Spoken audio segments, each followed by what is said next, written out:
Hello and welcome on the barricades. My name is Bojan Stanislavski. I'll be your host, and the usual co-host of the show, Dr. Maria Chernat, is here with us. Hello, Maria, and of Hello. course, Scott Ritter. Scott Ritter is with us again. Thank you very much for coming on the show. I don't think you really need any presentation. I'm sure our audience is very familiar with you. I just want to mention your book, of course, you're an analyst whose whose analysis is very popular these days, and your interpretations, your views, they go against what is presented in the mainstream media, and I think this makes it exceptionally interesting. And this is why we have you here. Welcome to the show, and thanks once again for taking the time. I know you're very busy these Oh, days to take the it's an time and be absolute here. pleasure. Thanks for having me. All right, Scott. So let's dive straight in. Please tell me, what do you think about the current situation, but not in those very concrete and specific terms. Who won which battle here? Which part of Soledar or Bakhmut was taken? I know you gave a lot of interviews about that to many different channels, and people can go ahead and watch that. I would like to get here your view about what's coming, because all those catership movements on the Russian side and all those increasingly endangering interpretations that I hear that are floated even in Russian media, in Western media. Everybody seems to be expecting some sort of major escalation within the next couple of weeks, maybe a month and a half. And I would like to ask you: do you share those? Do you agree with those interpretations? Because you like to put like a bucket of cold water on people's heads. So go ahead and tell me, what is your opinion here? Well, first of all, I'd like to point out that the major escalation took place in April and May of this year when NATO and the United States made a decision to inject over $100 billion worth of military assistance and financial assistance into this conflict. Um, I'm sure later on we'll get into the reasons for this conflict, but let's just be clear. On April 1st, there was a Russian delegation and a Ukrainian delegation sitting down in Istanbul who were prepared to close the deal on an arrangement that would bring an end to this conflict on April 1st. Had they signed that, this war would have been over by mid-April. Nobody would be dying today. We wouldn't be having this conversation. The decision to extend this was 100% NATO and NATO alone. Boris Johnson, the Prime Minister of England, flew to Kiev for the express purpose of warning Zelensky off of entering into any agreement with Russia. So NATO killed any chance for peace. Then NATO injected $100 billion worth of military aid and financial assistance that not only kept this war alive, but empowered Ukraine to carry out a series of offensive operations in September that were very dramatic in scope and scale. The Russian response, to mobilize 300,000 reservists and to kick their defense industry into a wartime footing. Um, so, what's happening now? Reality is about ready to hit the fan. You see, Russia didn't mobilize 300,000 troops just for a laugh. Hey, we're just going to mobilize 300,000 people. Hey, we're just going to double military industry production. No, they did it because the decision by NATO to intervene transformed this into something, as the Ukrainian Minister of Defense has openly acknowledged, is a proxy conflict between NATO and Russia. A proxy conflict between NATO and Russia, the goal of which has been expressed by Lloyd Austin, the Defense Secretary of the United States, to inflict pain on Russia. That's it, kill Russians. That's the only goal here, is to kill Russians. Russia's not going to play that game. Russia's going to win this war. Understand that. And so the war will be won But in the coming months. Russia has mobilized 300,000 troops, and those troops will be put into combat operations, and those combat operations will be decisive in scope and scale, singularly focused on destroying Ukrainian ability to wage war, both militarily and politically. This will happen. There's nothing that's going to stop it. Okay, now but you are when we just have a the sec. okay, Okay, yeah, please. Boyan, go ahead. Right. So I just want to make it clear because when you say, okay, Russia's going to win the war, that means they're going to impair the Ukrainian military capacity to the extent that it Impair? will, well, impair, No, they're going destroy, to whatever. kill Ukrainians. Let's be Right. clear. Okay. It's not impair, it's not impede, it's not get in the way, it's not make inconvenient. They're going to slaughter the Ukrainian army. I'm just Right. being straight up honest with you. Yeah. Okay. That's what war is. Which is what they have been doing for quite a while now. No, no, And no, you no, no. They've no. been they've been waging a limited conflict. I'm here to tell you right now, What has been happening to the Ukrainian forces, as terrible as has been part and parcel of a limited scope special military operation where Russia has not applied itself doctrinally. Mhm. That is about Okay, I Russia was had thinking, to go to war against Ukraine. That's right, a right. different thing altogether. Okay, I was thinking about this when I said that they've been doing that for a while. I was thinking about this what's been happening in Bakhmut and around Bakhmut, because even Prigozhin was kind of making statements about this being a meat grinder and stuff like that. So I was thinking that perhaps like at least in the around this area they have been doing that. But anyway, okay, so you agree with this? I mean, there's going to be a major escalation. I mean, there's going to be a major move on the side of Russia, which is going to be a response in your like what you said is going to be a response to the escalation that began basically April last year. So this is going to be the next phase of the same escalation. Only Russia is going to be making some great moves. But mm, do you think that it is going to look like some major offensive? Because many analysts are like, and many people who are discussing the war, they are saying like, oh well, Russia is not really prepared to make those arrow offensives. I didn't even know that term before. Hero, yeah. Right. So I wonder, do you think that it's really changing now, or it's about to change, that now Russia is going to massively move in? And when they move in, that means, I understand that they're focusing mainly on what they, demilitarization, denazification. I understand that. But does it mean also that they're going to be pushing forward in terms that, general public can understand? Like they're going to be taking territory, taking Kiev, I don't know, attacking other urban centers. Do you have any predictions with regards to how the dynamics of this process, how it's going to go? Well, we'll start with big picture. I mean, Russian goals and objectives: demilitarization, denazification remain unchanged. Demilitarization is a military problem. In short, it means the destruction of the Ukrainian military. Plain and simple, the destruction of the Ukrainian military. That's it. Denazification is a political problem. That means the destruction of the Ukrainian state. These are the two objectives. Mm-hmm. The Ukrainian military will be destroyed on the ground by the Russian military. The Ukrainian state will be destroyed primarily through the air by the Russian Air Force. We've already seen that begin. The attacks on Ukrainian electrical production grid. Ukraine's ability to produce electricity is dropped precipitously. It may end altogether. Ukraine's what is their economic output is about as close to zero as it can get. And their future is not bright. It's $1 trillion in infrastructure damage, probably going to be double that by the time Russia finishes. Ukraine will be destroyed as a modern nation state, and the current government will be politically neutered. It will be eliminated. It will be made impossible for Zelensky to set foot in Ukraine, because Russia is going to humiliate him and humiliate that government and destroy their viability as a political force through the destruction of Ukraine. This is horrible. I'm not gloating over this. This doesn't make me happy. I'm simply saying this is the state of affairs as we see it. Now, when you say no big arrow offense, no, look, Russia has been doing one thing since the very beginning of this conflict, and that's escalation management. Russia does not want a conflict with NATO, does not want a conflict with NATO. And Russia is not seeking a conflict with NATO. Russia doesn't want to do anything that would encourage NATO to intervene militarily, which means Russia will proceed carefully. Carefully is the opposite of big arrow. Big arrow is we're going to roll in there like George Patton or Zhukov or whatever you want to say, big arrow deep and all that. No, first of all, Russia doesn't have the capacity to do that. Russia would have to double, triple the amount of troops available to it to do big arrow offenses. Russia is going to do very measured attacks that achieve very specific results. The first result will be the liberation of all Russian territory. Now, when I say Russian territory, I know there will be those who say it ain't Russian territory. I'm sorry, from the Russian perspective, the territories that were incorporated under the in the aftermath of the referendum under Article 64 of their constitution is Mother Russia. And Russia is going to take control of every square centimeter of that land, which means they're going to push the Ukrainians not only off that territory, but because Ukraine has shown a proclivity to fire artillery into civilian centers like Donetsk and others, Russia will push the Ukrainians back beyond artillery range, which means that the lines will go back approximately 100, 120 kilometers. That will be modified based upon terrain, which might have to take more territory to secure. This is a bare minimum of the territorial things that will take place.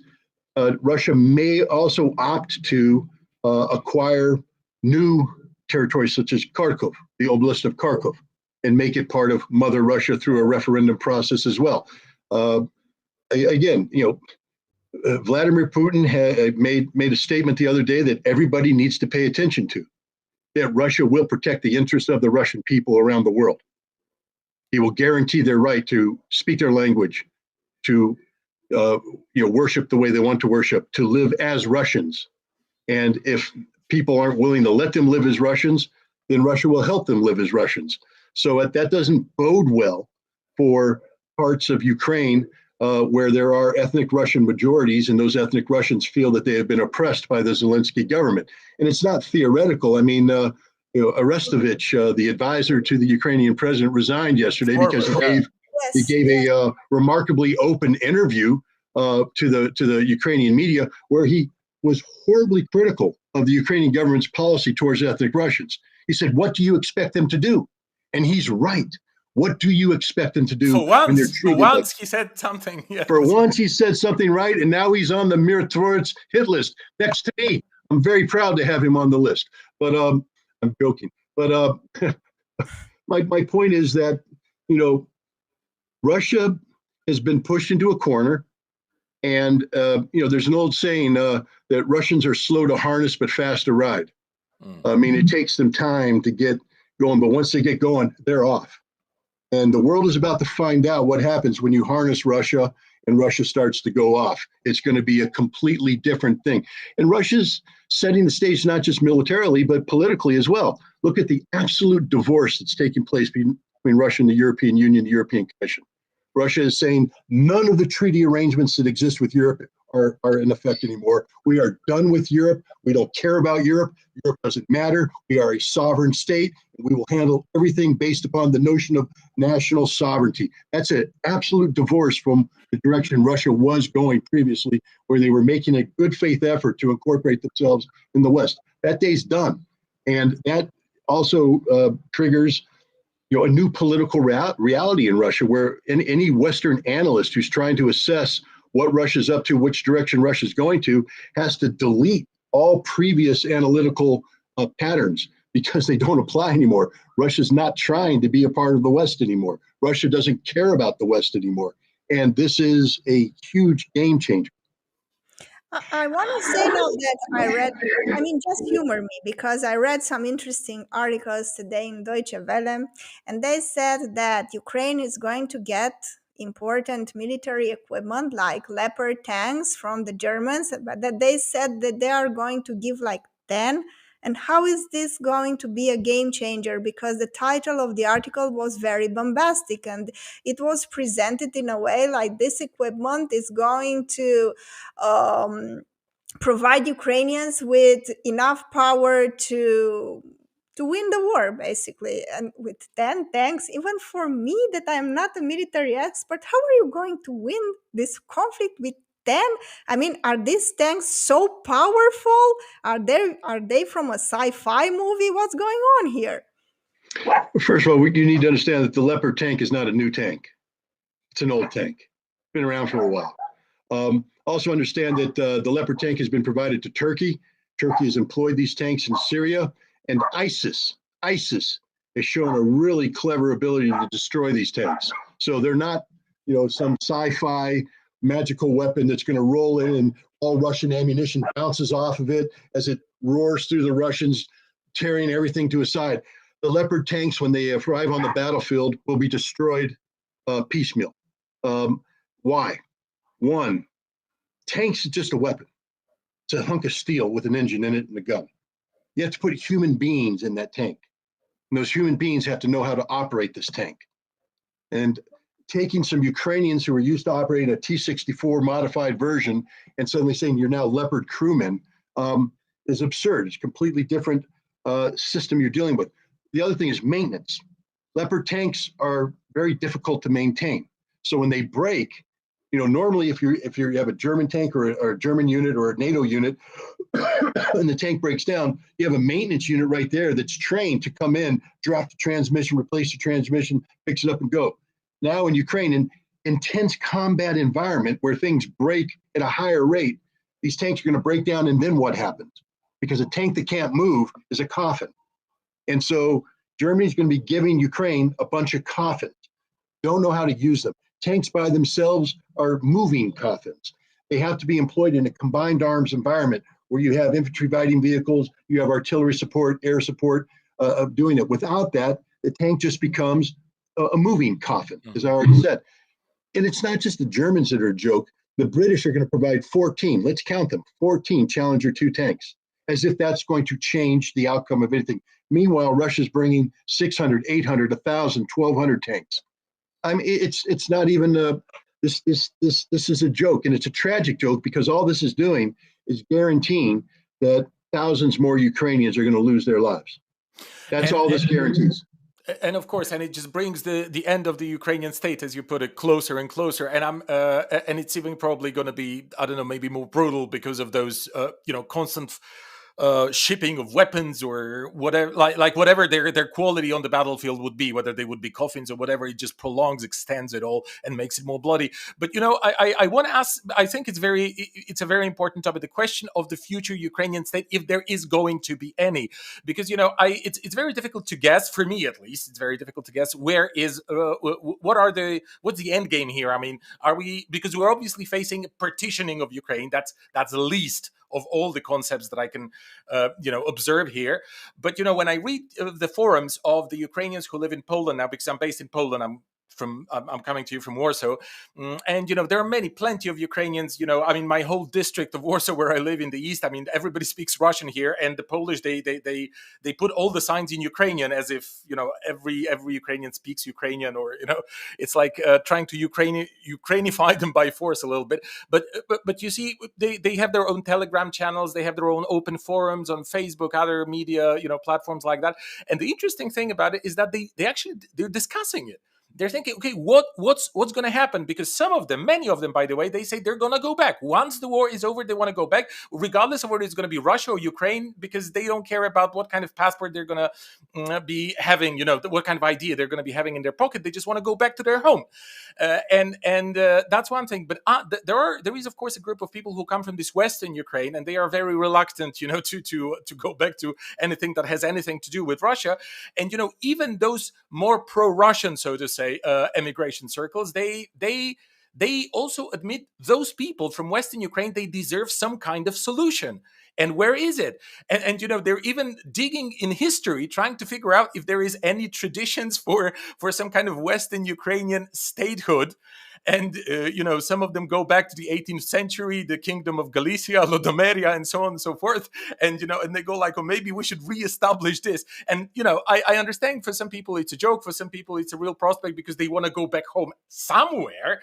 And most of them don't think that Russia is intending to occupy the whole of the territory of Ukraine. And I wanted to get your opinion about this. Do you think that the Russians are thinking actively about it? Like, okay, we're going to go we're going to liberate what had become Russia after the referendums, but then there's got to be some future for those other territories, right? And what do you think? I mean, are they really going to recognize the kind of sentiments that some of those Ukrainians are demonstrating on those forums that I mentioned? Well, I don't believe that Russia has any intent to occupy Western Ukraine. I'd be surprised if Russian troops entered Western Ukraine, even temporarily. It would, again, be an expansion of the conflict that appears to be beyond the capabilities of the Russian forces that have been assembled. But I will also say this. Western Ukraine is the heartland of the ideology of Stepan Bandera. Yeah. That ideology will no longer exist. And anybody who has that ideology in their heart is either going to die or be in permanent exile, but they won't allow to exist on Western Ukraine. So whatever the future of Western Ukraine is, it's not going to be a place where this odious ideology of Stepan Bandera can exist. I mean, I'd ask the Poles, why don't you give them Volyn? You know what I'm talking about? Why don't you give the Western Ukrainians Volyn? You know why you won't give them Volyn, because Volyn is a symbol of what that hateful ideology is. A massacre of 110,000 Polish men, women, and children slaughtered by Stepan Bandera and his followers. And yet this ideology is alive and well and living in Ukraine today. They just celebrated the son of a gun's birthday. The the Minister of Defense or the chief of the armed services, Zaluzhny, took a picture with Stepan Bandera in the background. They hold parades, they have monuments and all this stuff. All that will be eliminated.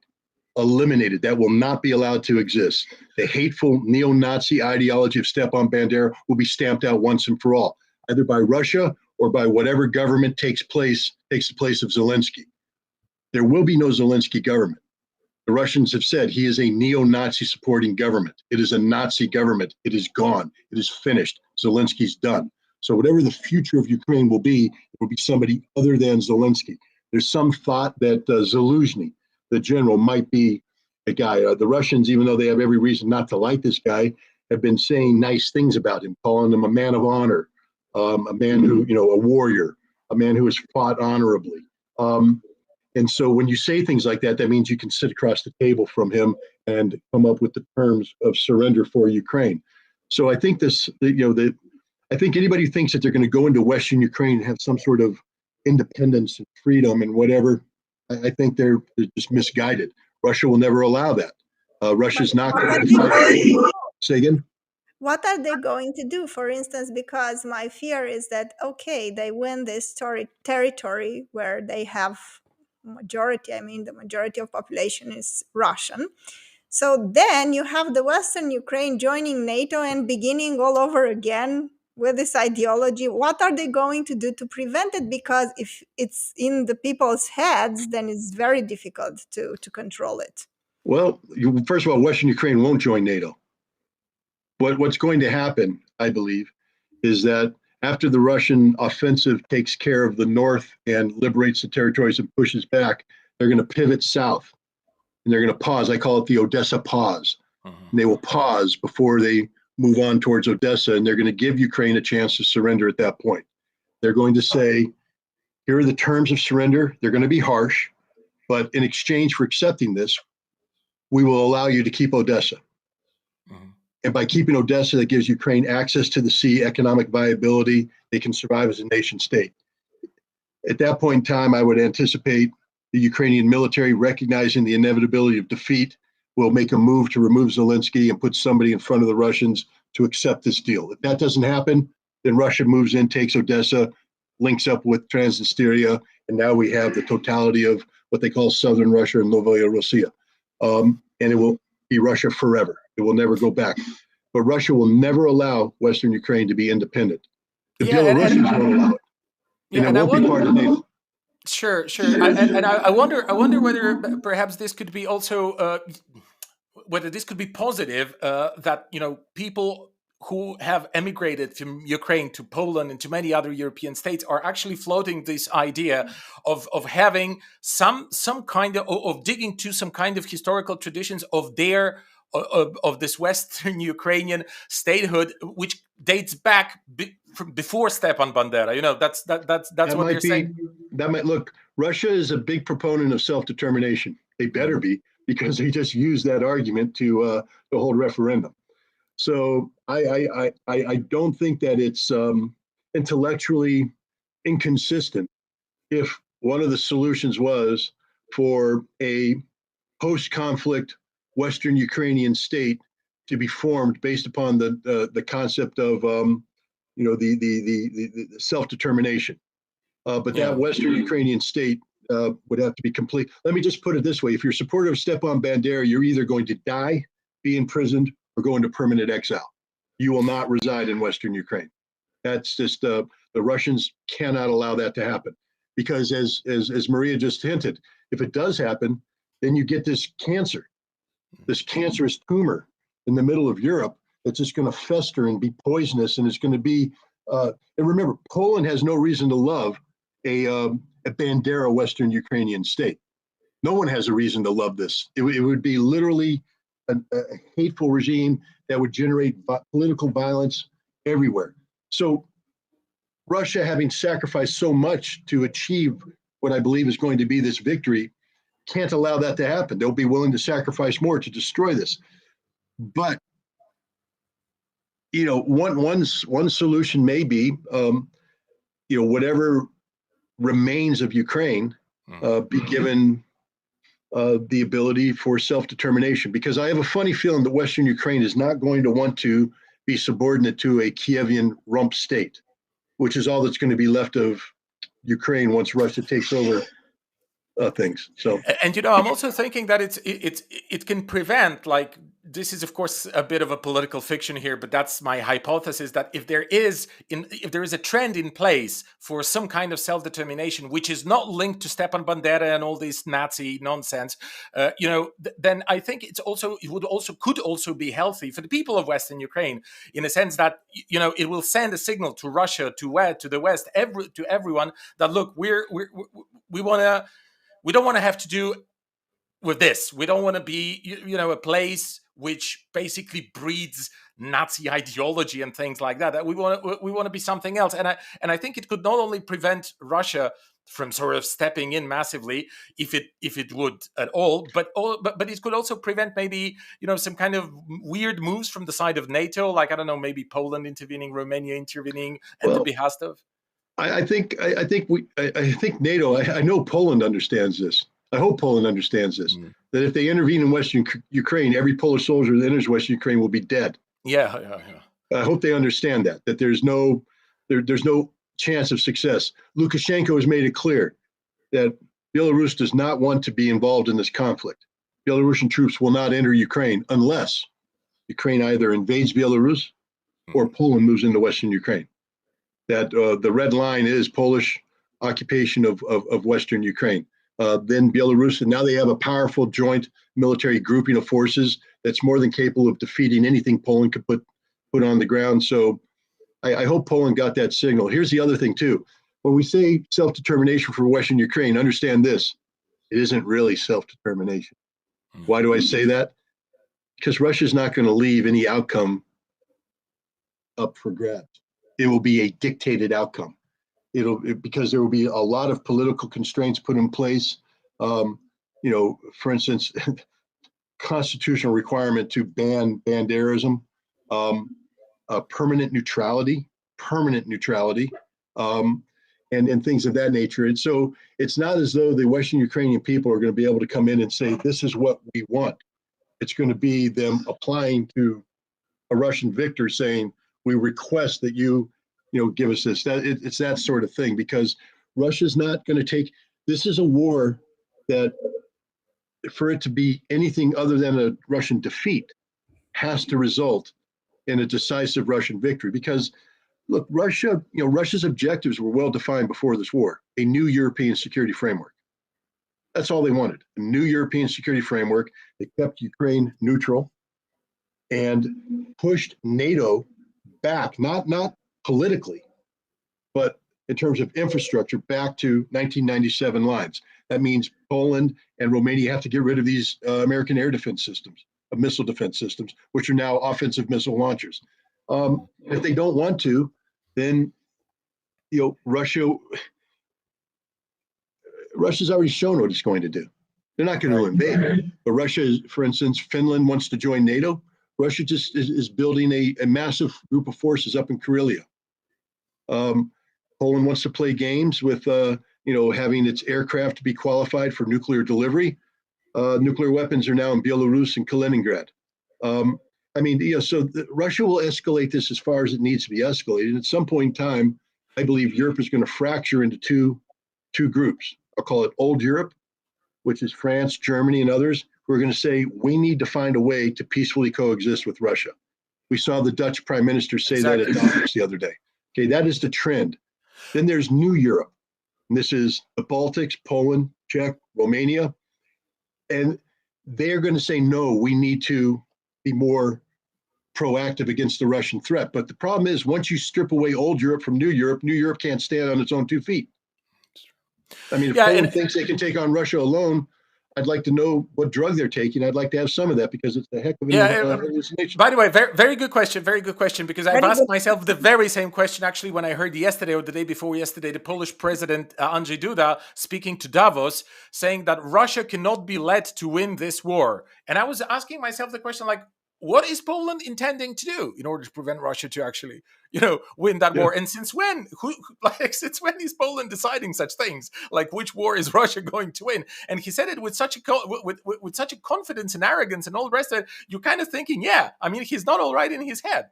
Yes, this No, is very dangerous. Also, I would like to add, if you allow me, that this is very dangerous because the day we celebrated the Romanian army, I was very surprised to find out that Romania has one of the most powerful armies in the world, and it was spoken by the officials. Not just a crazy neighbor of mine, but the officials were saying that, and I was like, "What? That's Are very you serious. sure?" Because this is very dangerous, especially for us civilians, because this type of attitude and declarations, you can imagine that these people who are making them are going to run to the first sign of trouble. Me, Boyan, and the ordinary people are going to stay here with the, and face the consequences. yeah, one of I have two big concerns out of this conflict. One is that Poland will do something stupid in Western Ukraine. I'm very concerned about that, but I do believe Russia has made its intention quite clear of what the consequences would be. And even if Poland is successful in building this 300,000 man army, um, that's not enough. The other fear that I think is even a greater fear is that Romania will collude with Moldova to do something precipitous with Transnistria, especially in an effort to somehow distract or disrupt a Russian offensive, especially if Russia makes a move towards Odessa. And the scary part is if the Romanians actually believe that they have the most powerful army in the world, because then they might take action, and then they'll find out the hard way that they don't have the most powerful army in the world. Um, I hope it's just political rhetoric. I mean, look, Romania is in a difficult position right now. They are a frontline state. They're hosting an American, brigade that is designed to send a signal against Russia. Um, and so Romania is getting a lot of advice from the United States about standing tall, looking strong, etc. So that's what they're doing. But I hope they understand that the United States doesn't intend to go into Ukraine. And the United States is not going to intervene in Moldova. That the United States is just going to stay where they are as a defensive organization, and that any Romanian offensive action, Romania will be on its own. And sometimes I think that both Romania and Poland don't understand that. No. That if they move forward, they're on their own. They're by themselves. NATO's not with them, and they will pay the consequences thereof. And so I I mean, am concerned. rhetorically, NATO will say that we will protect you, we will do this and that. And once the problem starts, and the trouble starts, then you find out the hard way you are on your own. And they will keep saying, we have your back, we have your back.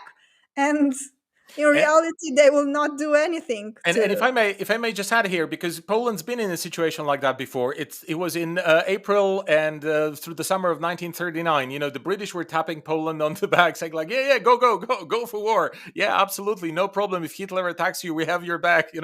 And then of course they took. There was this famous speech in the British House of Commons that the British people aren't going to die for Gdansk and stuff like that. So I mean, the history seems to be kind of repeating itself. Of course, in a farcical situation, because everything's even more well, I don't know, comical is maybe not the right word, but more pathetic now than it used to be, because every thinking person can see how things really are. And you're right. I think you're totally right when you say that you're afraid that Poland can do something very stupid, because this, what the Polish president said, and many other things that were uttered here for Polish consumption, for internal Polish consumption, this is very, very serious. And at the same time, people who see what's happening with the Polish army, they can see that this army isn't going to go out of any barracks, isn't going to go out of any trenches, because it hasn't gone out yet of its paperwork, because they've recently reformed the recruitment system in the army. They don't have enough staples. So they're not going to win anything.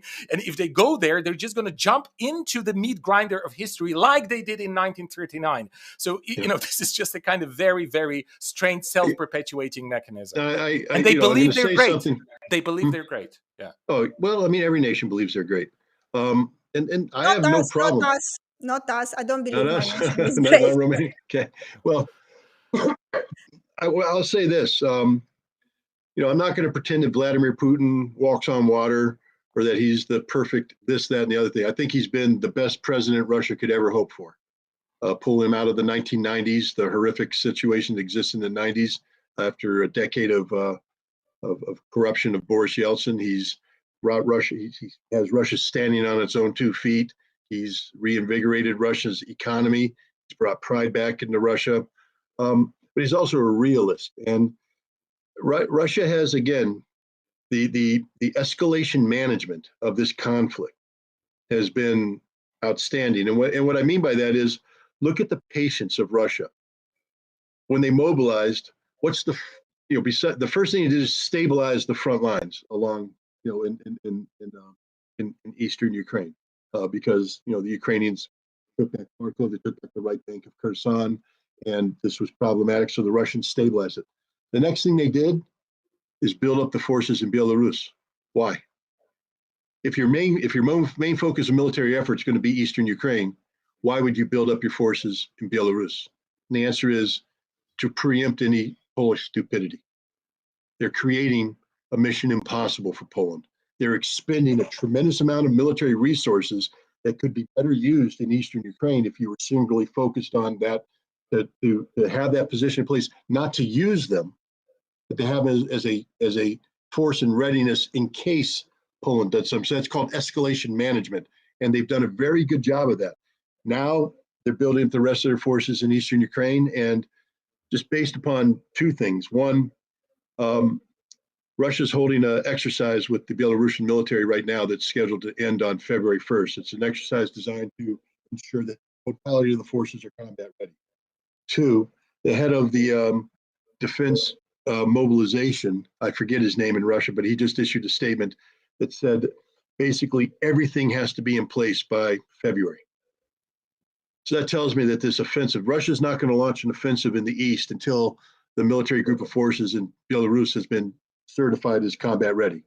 So that means at a minimum, nothing's going to happen until that exercise is over. That's February 1st. Now we're told that everything must be in place in eastern Ukraine, all equipment, all everything in place by February 1st. So I think if we're looking for a time when this attack is going to begin, and I think the Russians have given us quite a clear signal that this is going to begin sometime after February 1st, sometime in early February. Right, and I'm sure we're going to have a chance. I mean, I hope we're going to have a chance to discuss it with you again after the picture kind of clarifies, after this begins, whatever the Russians have after I've been proven wrong in every assessment, right? That's the danger. That's the danger of making predictions. That's true. You're like That's true. But let's now speak a little bit about kind of the other side of the war, so to say. Let's just have a discussion about, because the Polish president, when he spoke to Davos, he said to the forum, to the World Economic Forum, he not only said that Russia can never be led to win this war, that Russia should never be allowed to save face.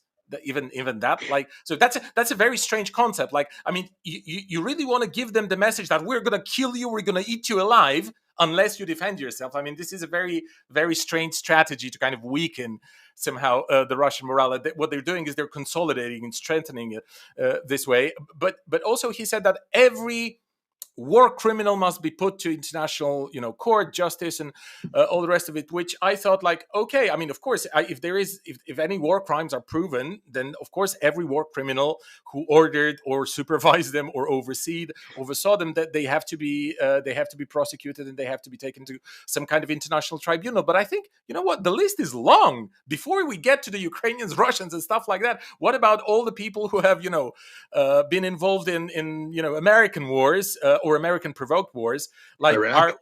Like, for example, right? Like the a million illegal people invasion of Iraq, the illegal occupation of Iraq. Yugoslavia, which is basically the country Serbia, that, I used to live right at, like Sofia, the place in Bulgaria, the capital of Bulgaria. I was born 40 kilometers to the Serbian, then Yugoslavian, now Serbian border.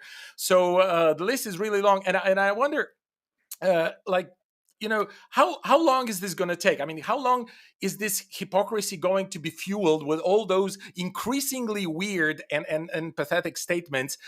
Because I feel that they are increasingly weird and pathetic precisely for the reason that it stopped working some time ago. I mean, it's still working by inertia.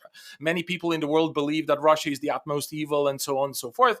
But I think it's just not as effective as it used to be in April last year, or in May last year, or in March, when the whole psychosis basically began. What do you Well, think? imagine you're the Argentinian national football team Hmm. and you're holding your World Cup trophy and you're walking down the streets and a Polish middle school team of 8 and 9-year-olds come out. We're going to kick your butt. We can beat you any day. Messi stinks. You guys are awful. How much attention is the Argentinian national team going to pay to the middle schoolers? Are they going to get upset? Are they going to feel threatened? Are they going to demand a match? Or are they just going to keep moving on? They're just going to keep moving on. Do you really think Russia's losing any sleep over anything the Polish president says? Do you think it registers on the Russian radar? It doesn't. Poland doesn't matter. All Poland is a outpost of NATO. That's the only thing that gives Poland any relevance to Russia today, is as an outpost of NATO.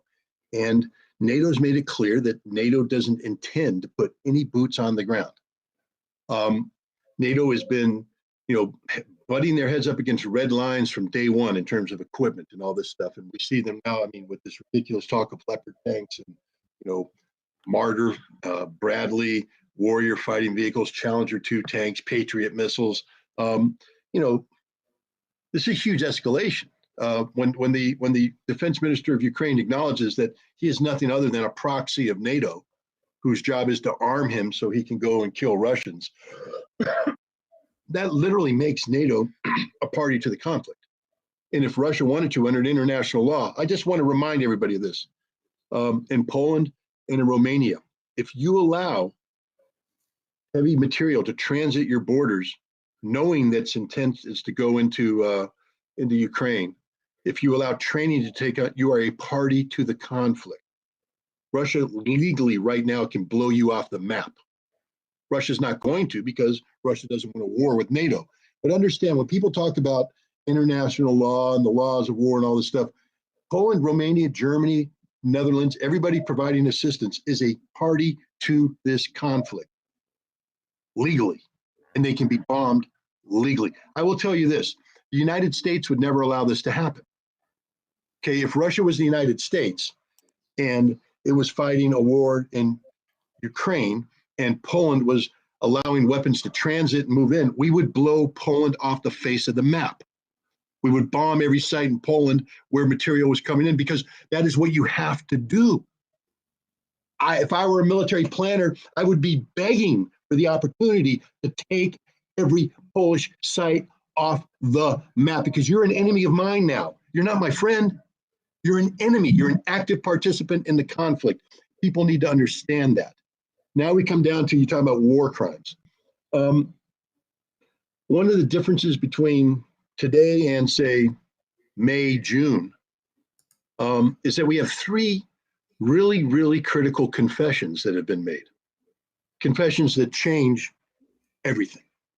The confession of Poroshenko, the confession of Angela Merkel, and the confession of Hollande, the former French president, that the Minsk agreement was a sham, that they had no intention of implementing Minsk. And remember, when we say Minsk, it's not just an agreement between France, Germany, Ukraine, with Russia sitting as an observer. They took it to the United Nations and got a Security Council resolution that makes implementation of Minsk mandatory under international law. Understand what I just said, mandatory under international law. And now France and Germany, 2 members of the United Nations, France is a Security Council member, are saying we never had any intention to allow Minsk to go forward. A Security Council member, permanent member of the Security Council, is a liar, cannot be trusted. Germany, which puts itself as, oh, we're the great negotiator, we're the common sense people, liars from day one. And of course, Ukraine. liars. You know, turns out that Vladimir Putin was the only honest negotiator there. He said, yeah, we'll do Minsk. We'll do Minsk. And he'd been trying to get Minsk ever since. Russia, up until the final day, was saying, all you have to do is implement Minsk and this war will not happen. This war will not happen. He begged Joe Biden in June of 2021 in Geneva. All you need to do, Joe, is get Ukraine to sign on to Minsk and all this problem goes away. And Biden said, I promise you. Turned to Blinken publicly and said, I'm ordering Blinken to do this. And Blinken went, yes, boss, but Blinken wasn't going to do it because the United States is a party to this as well. Remember, why was it a sham? High time to train a Ukrainian military to NATO standards for the sole purpose of carrying out offensive operations against the Donbass and Crimea. That was the purpose, the stated purpose. Angela Merkel, we need to buy them time so they can do this. Well, the United States is the one that put the permanent training facility in Western Ukraine that every 55 days trained a battalion of Ukrainian troops at NATO standards and then sent them off east to kill Russians. We trained 30,000 people. NATO had other training facilities. Another 30 to 60,000 people were trained. A total of 60 to 90,000 people were trained for the purpose of killing Russians. NATO trained them. And it was part and parcel of not just the rejection of Minsk, but it goes back to 2008. If you remember, in April 2008, William Burns, the president, the ambassador of the United States to Russia, wrote a memorandum. Net means net. He said, if we invite Ukraine into NATO, we are setting off a sequence of events that will inevitably lead to a Russian military intervention in Ukraine that will result in Ukraine losing the Donbass and Crimea. 2008, April. November, they invited Ukraine in, knowing what it would accomplish, knowing that by inviting, they are inevitably leading to a conflict with Russia. This has been a Western war from day one. From day one, this is the war the West wanted.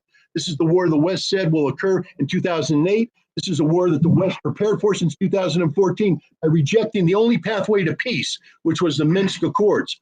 So now we come back and reflect on what Russia said in justifying this conflict.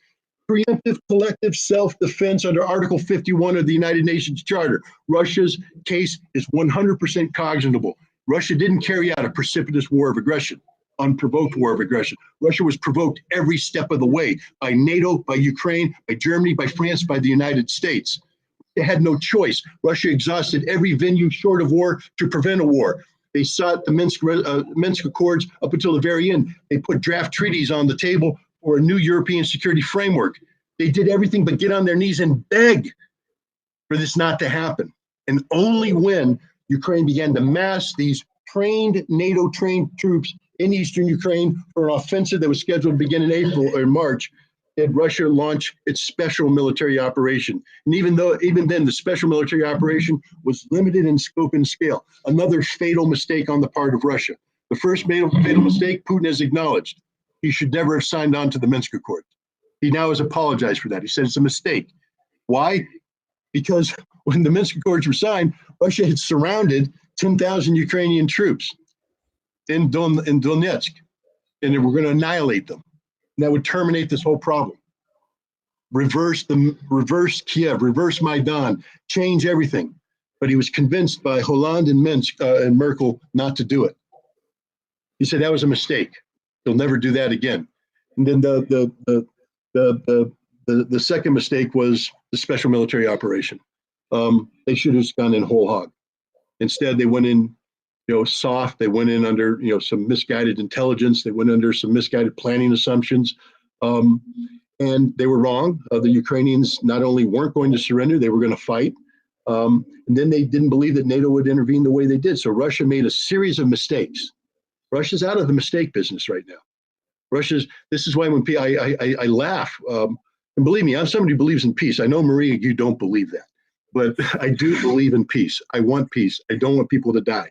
War is not cool. War is not wonderful. War is horrible. And yet, Russia has no choice at this point in time, because how can you negotiate with the West now? Does anybody really think that Russia can sit down with Germany after what happened? Sit down with France after what happened? Sit down with the United States after what happened? Sit down with Ukraine after what happened? The day of negotiations is over. The only negotiation that's going to take place regarding Ukraine is something that's going to be similar to what happened on the battleship Missouri in Tokyo Bay in September of 1945, where the victorious United States-led coalition allowed the Japanese to come on in and sign unconditional surrender documents. Ukraine will be given the opportunity to sign documents of unconditional surrender. That's it.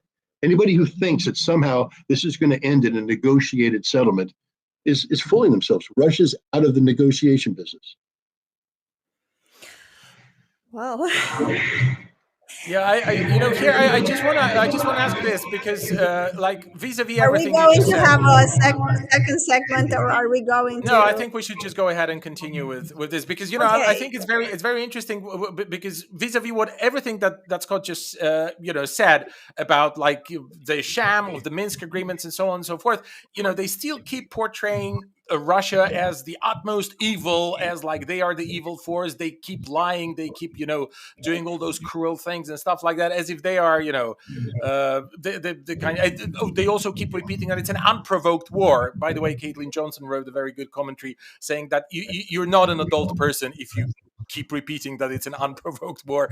And so what I'm trying to say here is that okay, all those things have happened. NATO trained the Ukrainian troops, and stuff like that, and yet the Russians refer to, as you said, refer to General Zaluzhny as the man of honor or something like that. What honor do they have in mind? I wonder. Like, what are they referring exactly. to? Well, I mean, in theory, look, Maria, I know you don't agree with this. Okay, I respect your opinion. I respect your point of view, and I wish we lived in a world where your point of view prevailed. No, But no, unfortunately, just on a question of honor, since you touched upon that. For me to put war and honor, soldier and honor in the same sentence is very difficult to accept. But then I I think understand. there is a logic to it, in the sense that maybe since you are in a war, you just don't torture civilians, you don't torture and kill, capture soldiers. And maybe this is the part of honor that even somebody like me, who's a feminist and a pacifist, will be willing to accept, that if you are in that horrible situation, I mean, don't make it worse than it already is. Maybe this is. Right. Well, let me put, and I'll expand on that. Let's understand that war is humanity at its worst. Its very worst. It's about mankind killing mankind. Okay, that's it. And there's nothing worse than that. It's literally, that means that everything that we're supposed to represent, intelligent beings with a soul, spirit, know the difference between right and wrong, it means that all that's gone out the window. We've now become animals, literal animals. And, it's not a game. Bojan, if you and I went into a room and only one of us could come out, you think I'm not going to be an animal? Do you think if given the opportunity, I'm not going to bite your nose off, gouge your eyes out, rip your throat out, do everything I can to win this fight because it's life and death? No, that's animalistic combat, and that's what war is. Now, we've civilized it by bringing in weaponry, so I can shoot you long distance, I can blow you up long distance, I can do a lot of things with technology now to increase the lethality. But at the end of the day, if I close in with you, it's not going to be a gentleman shaking hands, rules we're in a boxing match. I'm going to rip your head off. I'm going to drink your blood. I'm going to be so animalistic in my approach to terminating your life, because otherwise I create an opportunity for you to kill me. This is literal life and death. So now, Maria, now that I've painted that picture, now imagine I'm a Marine Corps officer and I'm in charge of Marines who can be that animal I just described. That when I hit the on switch, if I don't control them, it will be ugly. Because once you become an animal, nothing matters. Life doesn't matter. Laws doesn't matter. Nothing matters. You're just an animal. So now my job is to control that, to train these Marines to retain the veneer of civilization, to retain a code of honor, which says, I kill the enemy so long as they're trying to kill me. But the second they put their hands up, I stop killing. You see, you can't, that's not automatic. I just said, if I'm in a life and death struggle and Bojan said, I surrender, I'm not going to let him surrender. I'm going to kill him because I'm an animal. And now I'm a trained Marine. I surrender, boom. I take you, I take care of your wounds, I get you in the rear, I give you food, I give you shelter, and I treat you properly. That requires discipline, and that requires a code of conduct. It requires people to accept rules, to put on this animalistic urge to kill. And that's where honor comes in. That's where men of honor, women of honor come in. People who can work knowing that what's being unleashed is the worst thing in the world, and doing their best not only to survive, but to do it in a way that preserves a modicum of civilization, a modicum of humility. Because if you don't do this, Maria, and you go home having been an animal, you'll never recover. You'll never recover. It's going to ruin you for life. That's why so many people have PTSD. So many people can't adjust because they saw and did so many horrible things. So this is why I speak of honor, war. I know that we unfortunately I've got to run pretty soon, but Yeah. that's where honor comes in. Would it be? I would prefer not to fight a war, but if I'm going to fight a war, I'd prefer to have men and women of honor in charge to try and keep it as humane and civilized as possible. And I will tell you this: there's more honor in the pinky of a good soldier than there is in the entire person of a politician who lies their way into war. There's Right. no honor in a politician who lies. It's the people who have to pay the consequence where the honor is, because at least through their actions, they might preserve some integrity of the nation they represent. A politician like George W. Bush, who lied America into a war, deserves no respect, no dignity, no nothing. The generals and the colonels that led the American troops over the border, they did their best to try and control a horrible situation. They're men of honor, just like I think the Russians might make an argument that Zaluzhny is a man of honor. Yeah, Even that's though exactly. Ukrainians Yeah, please tell me, just for the end of the program, the last 30, 45 seconds, tell me what honor are they referring to in the case of Zelensky? Like, what are they hoping to get from him if all those transgressions happen in Kiev that you described earlier? military, understand this: military officers love their country. They love they're willing to die for their country. And when they get to a situation where when they understand that death becomes meaningless, that their country won't be saved just by continuing to die, then they're willing to stop fighting to save their country. And I think Zelensky, they're hoping that at some point in time, Zelensky is going to look at reality and understand that continued resistance is futile, will simply sacrifice the men and women under uniform that he loves, and that the best chance for his nation to survive with anything left would be to seek terms of surrender. And I think they're hoping that, because Zelensky's a politician, and politicians And an deserve, actor. deserve nothing. He's willing to sacrifice his nation and the people for whatever cause he's promoting. Zelensky may be the kind of guy that understands in the end that once resistance is futile, look, you put up the fight, you can. But when it becomes clear that continued resistance will only result in the death and destruction of your soldiers, the people you're trying to protect, and the nation you're sworn to defend, then the best way to defend your nation is to end that conflict and bring it to a termination. I know, but this is what's been happening. I mean, the Ukrainian strategy seems to be involving reinforcing failures. Like, I don't know, maybe that's No, like, you're right, but that's the NATO strategy, and maybe Zelensky will wake up someday. Unfortunately, I do have to run. right. Thank you Right. so much, Thank Scott you so Ritter, much. for joining us here on this program. Maybe we can continue it another time. Absolutely. I hope you. Absolutely. I definitely we're going to invite you again. Thank you once more. Thank you. And right, to all of you out there, if you liked our program, please hit all the necessary buttons here. And if you can support us via PayPal or Patreon, thank you once again, and see you in our next segments. Goodbye.